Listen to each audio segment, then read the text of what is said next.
isang isla sa Thailand, matatagpuan ng isang abandonadong ghost hotel na nababalot ng misteryo. So dito yung sinasabi nila na sobrang haunted. Lalakad. Doon banda sa taas. Sa puno.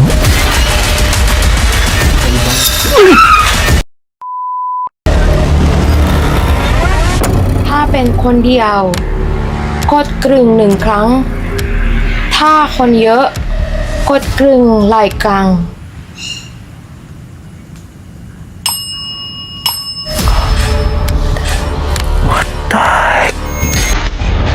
Oh my god.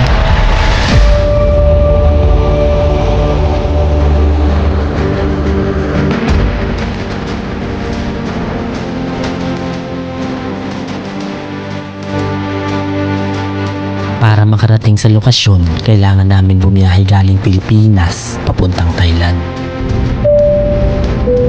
Ilang linggo din kaming na-stranded dahil sa mga dumating ng bagyo, kaya pinagpaliban muna namin ang aming biyahe papuntang Mindanao at nag-decide kaming sa Thailand muna maglibot.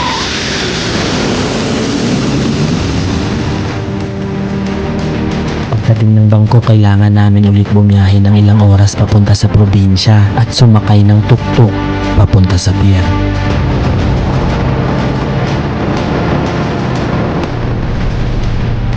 Dito kailangan namin sumakay ng bangka papunta naman sa isla kung saan ang lokasyon.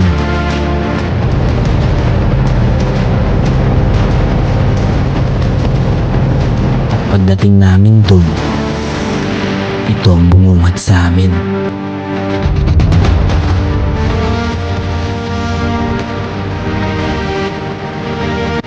Ang abandonadong gusali na unti-unti nang nilalamon ng kagubatan. Nandito na ngayon tayo sa spot kung saan matatagpuan ang sinasabing abandonadong ghost hotel dito sa Thailand. Kaya tara, samahan nyo kami ikutin to. Nagsimula na agad kami bago pa lumalim ang gabi. 4 na building yung nakita pa lang namin so far. So unahin muna natin to, paikot tayo, tapos puntahan natin yung sa likod banda kasi yun daw yung pinakamalaki, tapos dun daw yung sinasabi nila na maraming nagpaparamdam. Dito tayo ngayon sa unang building, check natin. So andyan si Dayan, sunod sa atin. Pagpasok sa loob, itong tumambad sa amin. OMG.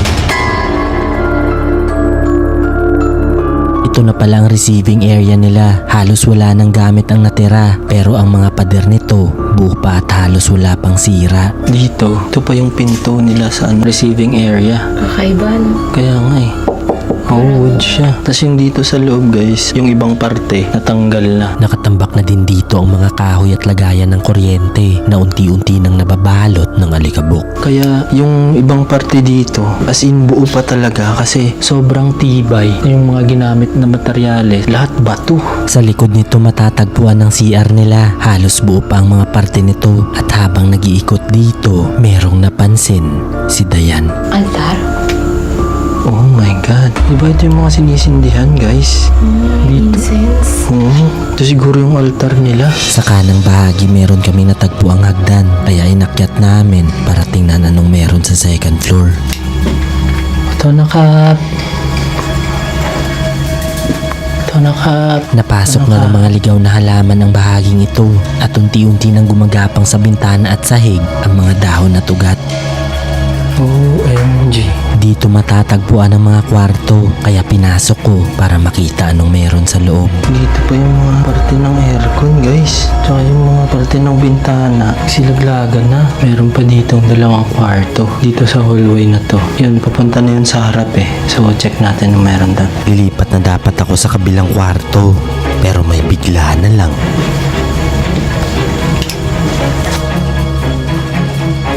So dito.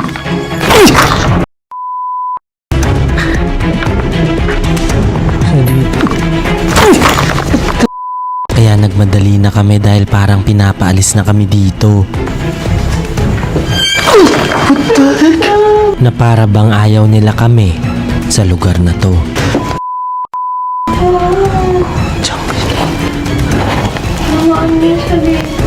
Gaya sa hallway, unti-unti na rin pinapasok ng ligaw na halaman ng mga kwarto dito. At habang iniikot namin ang kwarto, biglang nangyari to. Sa bawat kwarto, iba-ibang...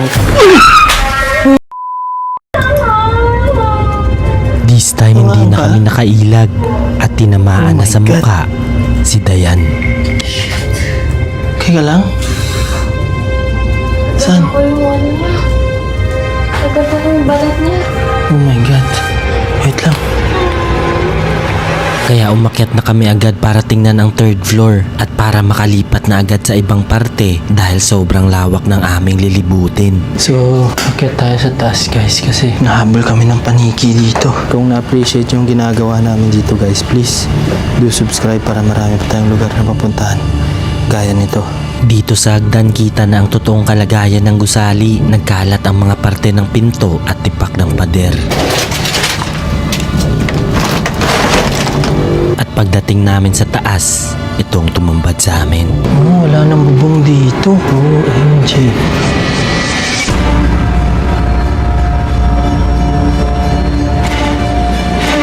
Grabe, yung taas na nito, no? Pero dito siguro, meron tong bubong dati, guys. Kasi meron dyang lutuan. So, siguro ito para to sa mga family. Kung gusto mag-gathering, dito siguro ginagana. Pero wala nang bubong. So, baba na tayo, guys. Kasi sobrang dami pa ditong iikutin. Kaya agad na kaming bumaba para tingnan ang katabi nitong gusali. So, dito tayo galing. Tapos, dito na tayo sa gitna. Ito yung isa ka.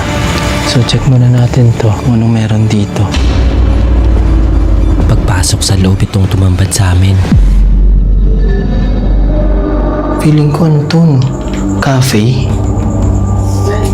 Cafe nila siguro to. Gaya sa kabila, intact pa ang ibang parte dito. Mga bintana, upuan at pader, halos wala pang sira. So, siguro cafe to. Tapos dito yung mga resting area nila. Ito merong hagdan eh. Po, ano tulab?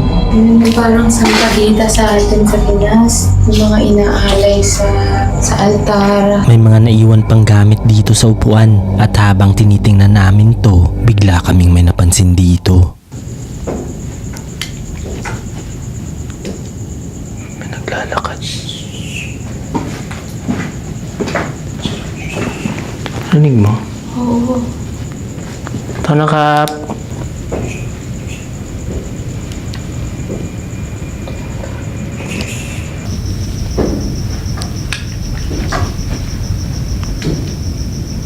Naglalakad.